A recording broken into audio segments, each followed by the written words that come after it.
All right. Welcome, everybody, to another episode of Hot Seat Automotive Podcast. Your buddy CJ here, talking about all things automotive industry, car guy hobby, cars, and all the things the gearheads love talking about. This is the place to be. Make no mistake. This is the place for us to be. And I love you guys. I'm so grateful that you're here. Please like and subscribe. Leave me comments. I'll respond to all the comments that I can. We're having some great fun on this channel so far, some great interaction. I'm so grateful for all of you. And it's really just about a mutual love for this hobby of ours, for cars, for trucks, for innovations, for hot rods, for sports cars, for supercars, exotic cars, old beater cars. We love them all. We love talking about the industry. We love talking about our hobby. So there's room for everyone on this show. And I just hope that you're enjoying it as much as I am. But tonight we got a special topic and a special episode, because I got to say what needs to be said about a highly misunderstood car and an underappreciated car.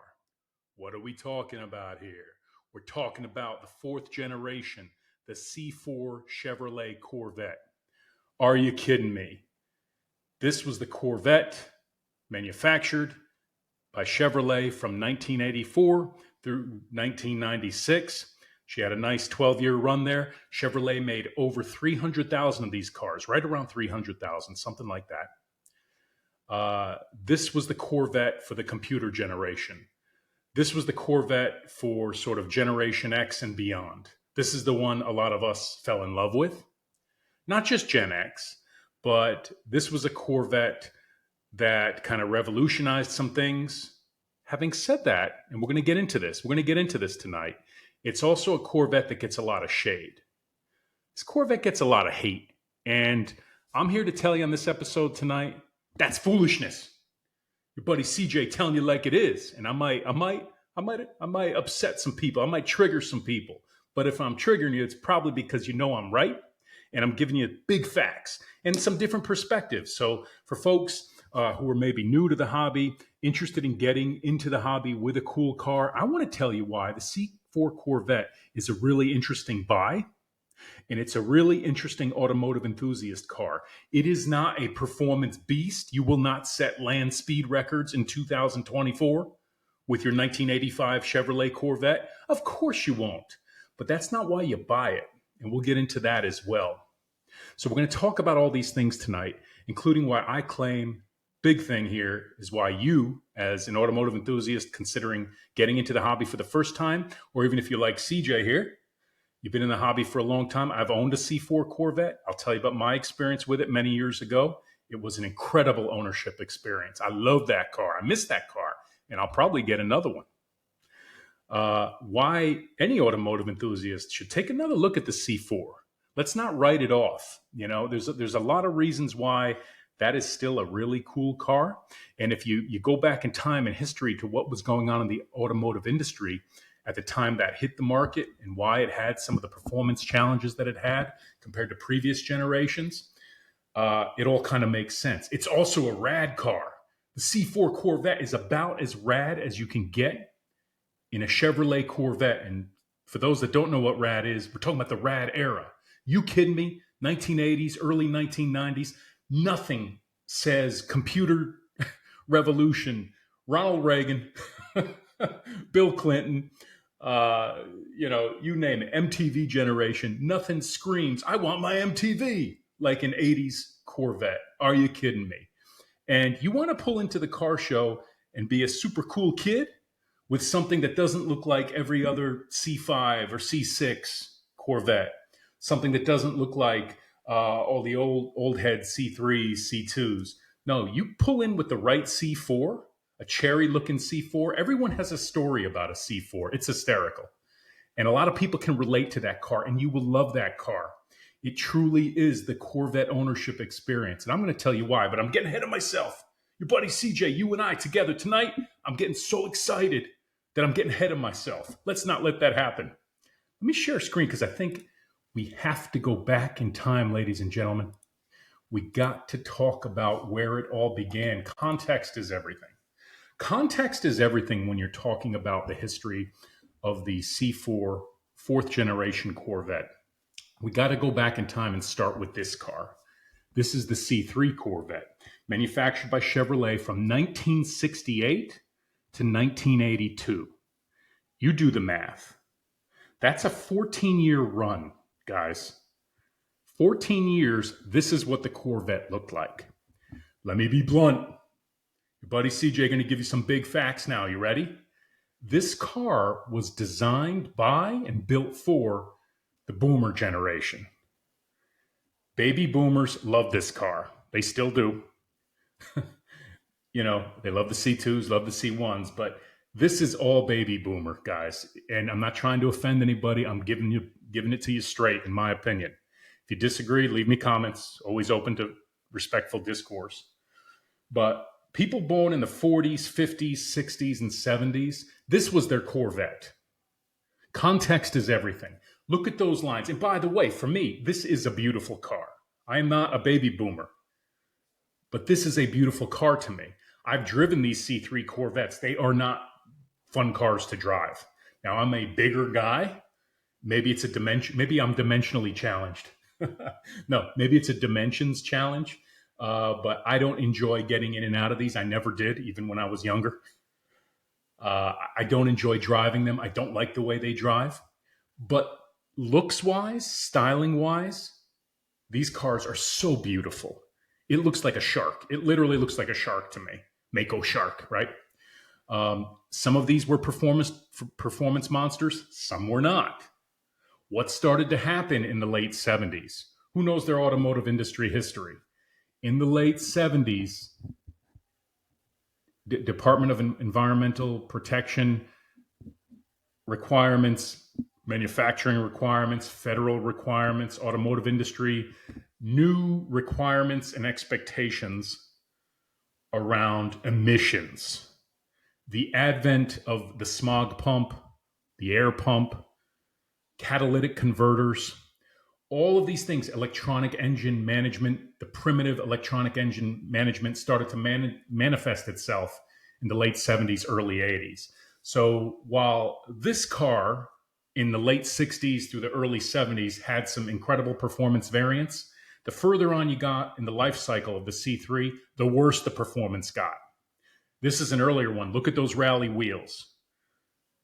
Just look at the raw classic lines. You know, I said this was really a baby boomer car in many ways, and it is. But anyone can appreciate this, just like you can appreciate an old Ferrari. You can appreciate the Chevrolet Corvette, aesthetically anyway. But the reason I share this, you know, this episode is really intended to be a love letter to the C4 Corvette, because I got mad love for the C4 Corvette, and I want you to as well, or at least to open your mind, stop hating on it. Context is everything. I think one of the reasons the C4 gets a lot of shade is because for a lot of enthusiasts at a certain age, this was their idea of Corvette. Corvette was this thing. It was your father's Corvette. It was your grandfather's Corvette, literally, you know, going back in the day. They were very simple, clean cars to work on. And then everything changed. The 1980s happened. Now, everything I said about the tail end of the 70s can be said for the 80s as well, in terms of new emissions requirements, electronic management systems, you know, these catalytic converters, the early catalytic converters and exhaust systems, you know, put severe restrictions on these engines. You know, producing big power became a big problem for Detroit. So this is the context with which we enter the 1980s, and what's next for the Corvette? Was that to be the end of the Chevrolet Corvette? The answer is no. Enter the 1984 Chevrolet Corvette. Look at this thing. You talk about rad. You talk about, you know, a Corvette for the computer revolution. A Corvette for the MTV generation. This is it. Ronald Reagan, rock and roll music, MTV. Come on, guys. The rad era. C4 Corvette is all about it. It is an icon. It is an icon. Let's talk about that. A couple things to say about this car. One, how about the salad shooter wheels? You don't know about Corvettes if you don't know about the salad shooter wheels. Those turbine wheels, those first gen turbine wheels, I think they're so cool. I was not a big fan of those wheels when this car came out. I am now. They have grown on me. The one I had did not have those wheels. We'll get into that later. A couple things. I see this car, and others do as well, as one of the first composite cars. Now, what do I mean by that? You had a steel frame. You had fiberglass hood and other components, but you also had molded plastic components. Okay, the bumpers, I believe, and other panels were molded plastic. So there were a couple things about this car where because Chevrolet could not go all out with 400 horsepower out of the gate, it just wasn't in the cards based on where technology was at with all the emissions requirements and the smog pumps and the electronic engine management and the catalytic converters. You were not going to get a 400 horsepower Corvette from Chevrolet in 1984. Deal with it, right? But I think that was a big problem for a lot of enthusiasts coming out of the 60s and 70s performance era, the muscle car era. But what Chevrolet did that was really smart, they went for weight savings. They went for aerodynamics. Look at that. This thing looks like a fighter jet. This looks like, an F-14 or an F-15 in many ways. Look how sleek it is. So what Chevrolet did was they spent a lot of time in the wind tunnel. They spent a lot of time with weight savings, aluminum components, suspension components, etc. Weight savings over the C3, saving where they could, okay? Other things to talk about. This was a hatchback, that glass hatch. That was kind of cool and innovative. Also, the digital dash. The first version of the C4 had an all-digital dash, Knight Rider style. Remember Knight Rider, the Trans Am?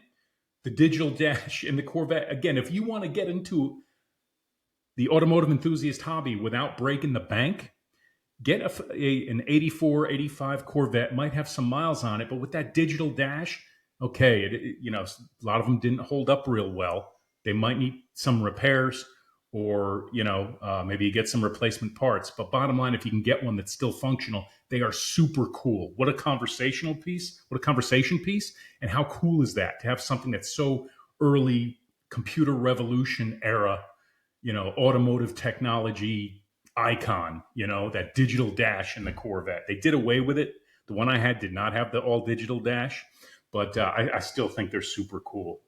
One thing we got to talk about with these cars, it had very high frame rails on the sides, okay, which gave you what's known as a high sill, which means when you open that door, these cars sat low, but it had a high sill that you kind of had to almost step over to get in the car. So it almost was like getting into an aircraft cockpit. You were like Maverick getting into the F-14, but it did not make these cars easy to get in and out of, especially if you were a bigger dude. So not that the C3s were necessarily the best cars logistically for getting in and out of, but the C4s are known for that. They're known for being sort of that fall in, climb out, or fall in, roll out. It's so true. But a couple other things they did something real cool. Again, all about the mileage and getting an overdrive. Overdrive was so big in the 80s. Anyone who was an automotive enthusiast back then, the overdrive transmission. We're not going to talk about exactly what that means technically, but bottom line, it means, you're getting higher miles per gallon. The engine is revving lower while you're still maintaining a higher speed, highway speeds, if you will. So they had what was known as the Doug Nash transmission, which was also known as a 4+3 transmission. They are not well loved.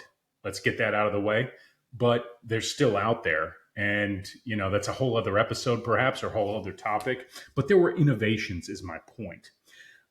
Working around the new smog laws, the mandatory catalytic converters, the air pumps, the smog pumps, Chevrolet had to do some things and get smart around aerodynamics, innovations, weight savings, okay, in order to get the performance out of this car. They focused on handling, braking, suspension. These cars did very well from a performance standpoint. It's not like they had a 454 big block Chevy, though, sitting there under the hood with all that torque and horsepower. They just didn't. So if that's your thing, if that's your jam, look elsewhere. But if you're looking for a really cool, innovative car for its era, what we're talking about here is like a car show cruiser, a car meet cruiser. If you're looking to do performance driving, an 84, 85, 86 Corvette is not really the car. It will put a smile on your face. the torque of these engines, the way you feel when you sit in them and you punch it, getting on the highway, you'll feel really good and excited about driving this car, but it is not a super high performance car at all. Let's look at sort of a bit newer example of this car, because what I will tell you guys about these cars, and I think sometimes it gets overlooked, is that these cars, the C4 Corvette, perhaps more so than any other sports car or automotive enthusiast car, it legitimately got better in the course of its lifespan. I will say, if you're going to get one and you want the optimized driving experience, go with a 1992 to 1996. The 84 to 91s, I'm not going to say they're bad cars, because they're not. And we won't talk about special editions quite yet. But an 84 to 91 coupe, they're okay, and you can get them under $10,000. You can get a nice driver, something you can enjoy, and you're in. You're an automotive enthusiast. You can go to the car show. You can join the Corvette Club. You can have so much fun with it. It's a great weekend cruiser, and you will have a blast with this car. Parts are plentiful. You can find someone to work on it, or if you get the right jack and stands and everything you need, or a lift, you can work on this car yourself. Everything's really well documented. But if you want, dare I say, something that's a bit better driving experience, still a C4, I'd say go 92 to 1996. A couple things I want to say about that. The first gen 5.7 liter 350 engines that they put in these C4s, the Crossfires, we joke about them and call them kind of boat anchors. They weren't as bad as the 305s. Come on. But seriously, the first couple of years there with the Crossfire, I think it was just the first year, actually, not 84. Don't quote me on that. Leave me comments if you have more information. But I believe it was just 1984 where they had the Crossfire 350 V8. Not a great engine. It was actually a carryover from the C3 for the most part. Again, 85 was when they came out with what's known as the TPI, the L98 version. That's the, tuned port injection. Yeah, that's it. I had a couple cars with TPI, including my Corvette. I also had a Camaro with the TPI. It was a very common performance engine. That L98 was, again, not a performance monster. I think they were around 260 horsepower or something like that. It was a bump up from the Crossfire, but, they sounded really good. They had plenty of torque, but they just didn't have the output, right? These cars could have taken, and did in special versions of this car and later versions of the engine, 350, 400, 450 horsepower or more. So they were really, some might say, underpowered at the time at around 260. But having said that, if you're looking for a car show cruiser for today, get a car with that L98. You won't hate it. You will enjoy it. But the 1992s, when they came out with what's known as the LT1 350, this is when performance started to come up significantly. They were better engines. They were better performers. The cars also had, facelift and other enhancements. Those are better cars, but you're also going to pay more for them. So again, this car, the C4, got better every year as it existed. And, a couple things I will tell you about the experience driving one of these. When you sit in this car, you got that big hood out front. This, again, is one of those cars that will just keep reminding you that you are in a special, fun sports car from another era. You will never forget that driving this car, and it will feel fun and special. Even though it's not 500 horsepower, you don't need it. I'll tell you my experience getting into a C4 for the first time. You sit real low and you see that big hood in what I call the haunches. The fender kind of bubbles. You can't really make it out in this photo, but the fenders kind of bubble up over the front wheels. And as you're sitting there in that driver's seat, it's so cool. It just, you look out and you see that. It looks like a massive hood, and it is. You sit way back in the car. And then if you turn around and look behind you, and you kind of reach back into that storage area, that's where your rear wheel is. Like your rear axle is right there. You are sitting way back and down low in this car. It's an interesting feeling. And again, with those high sills, You feel like you are in a cockpit. Look at the windshield. Look at the angle on that windshield. See how it's raked back? These are all things that give you a unique, sporty, enthusiast driving experience. I'm telling you, go drive one of these cars. You will not hate it. It is not. Let's be blunt, because I'm about real talk on this show. The C5 was a massive performance step. And if you want to come in the comments and tell me, CJ, you're crazy, go with the C5. I'm not going to disagree with you that the C5 is a better car. The C5 is a better car. But to an automotive enthusiast who's looking to get into this hobby on a budget, you could go C5, but I'll tell you, you're looking at 15, 20K for a really nice C5. Yeah, you can get them a little bit less. Whereas you can get into a C4 at a lower price point and still enjoy it. C5 is a very common Corvette also. It just seems to me, with all the automotive events that I'm involved with and go to, I don't see as many C4s. They built 300,000 of these cars, and I can't see any of them. No, I'm kidding. Of course, I see them all the time. But this car really is like, it pulls in, it's like 80s. It's like rad. It evokes emotional response. It invokes a response from people. It's one of those cars. And, the old heads will come up to you. Don't listen to them. All the hate on this car is ridiculous. That's the lowest performance Corvette. No, don't listen to them. Tell them go kick rocks. They're missing the point. They're missing the point, and a lot of them forget where they came from, because we all started somewhere in this hobby.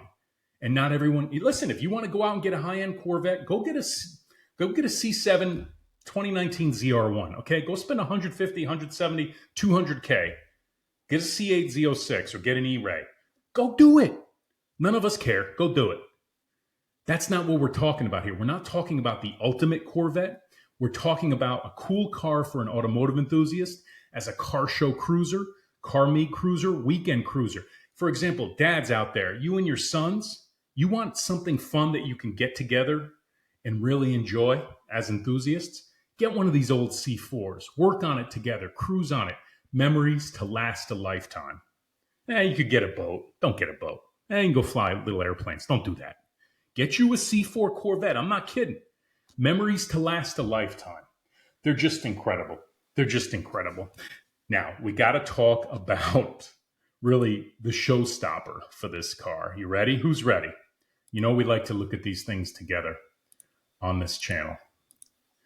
We look at these things together. And by the way, if you've got a little more budget, there are some really cool special edition C4s. This happens to be a 1988 anniversary edition. Oh my God, I'm losing my mind right now. What's more 80s than this car? Who's into the rad era? Look at this car. Guys, look at this car. White on white on white. Oh my gosh. It screams rad. It screams 80s. It's just, who's making a car that looks like that? Who has a car that looks like that? Nobody. None of your friends have this car. Go buy this car. You don't have to break the bank to get it. And it's different. And again, you're not going to set quarter mile time records. Don't buy it for that. If you want to go run quarter mile and tear it up, or you want to do high performance laps, do not buy this car. If you want the fastest Corvette in the land, do not buy this car. If you want the best sports car driving experience, do not buy the 1988 Corvette. But if you want to be the cool kid at the car meet who's got something so rad, so unique, consider a 1988 anniversary edition.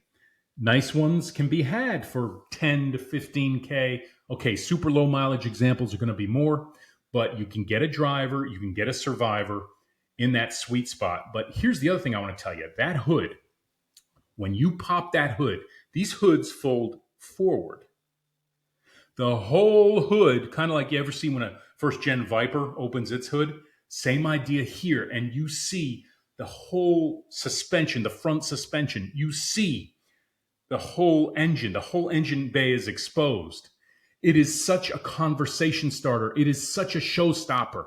You open the hood on a C4, to this day, there are people who will walk up to that car and just stare at it and ask questions about it and look at the engine and ask, and want to talk to you about it. What's this? What's that? Has this been modified? Look at the suspension. This car is such an enthusiast car in every way. And what I'm talking about here is the ownership experience, guys. I'm not just talking about getting in and going 140 miles an hour. You want to do that, go talk to someone else. Your buddy CJ, though, is keeping it real as an enthusiast and telling you, you pull in with the 1988 anniversary edition Corvette or any C4 at the car show, at the car meet, and you pop that hood, you're still going to have kids, guys, girls, everybody's going to come up want to talk to you about that hood. It's just incredible. Nothing else does that. It's so cool. I can't overstate it. So again, all about the ownership experience, getting into this hobby without breaking the bank. Now, I also want to talk about a couple of special editions, folks. Let's talk about the C4 Corvette ZR1. Came out in 1990. Look at that engine. An aluminum block, 350 cubic inch Chevrolet engine.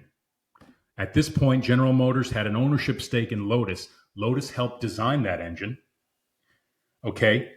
And the other thing I want to tell you is this thing had 4 cams, 4 overhead cams, and 32 valves. This was a high-tech engine. Okay. And Mercury Marine built a lot of these engines. Okay. And this car produced big power and performance numbers. The 1990 through 1995, I believe, Chevrolet Corvette ZR1 was a performance monster.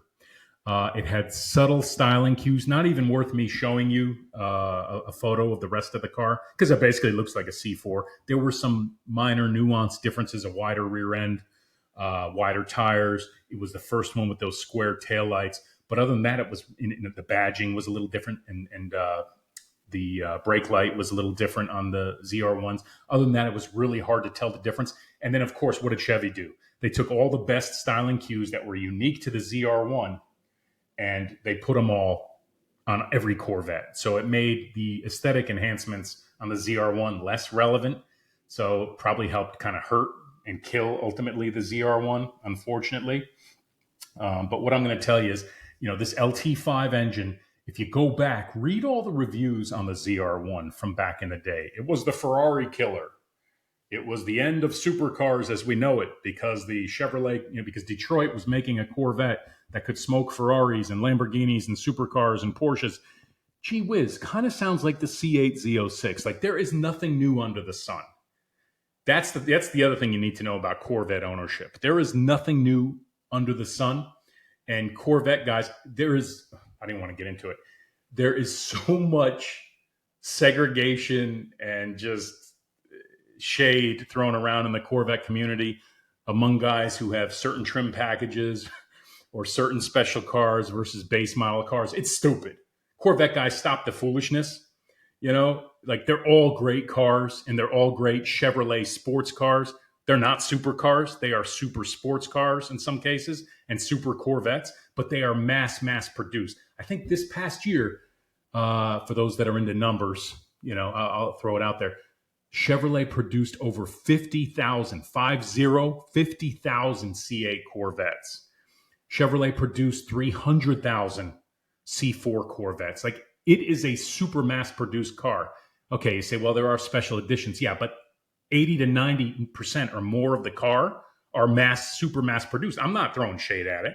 That's what makes the Corvette so great from an ownership standpoint, is that you can go to any Chevrolet dealer. You can get parts are plentiful for the most part. You can find tons of people who are trained and knowledgeable to work on these cars. You can find everything you need on the internet if you're a weekend shade tree mechanic, if you want to work on it yourself.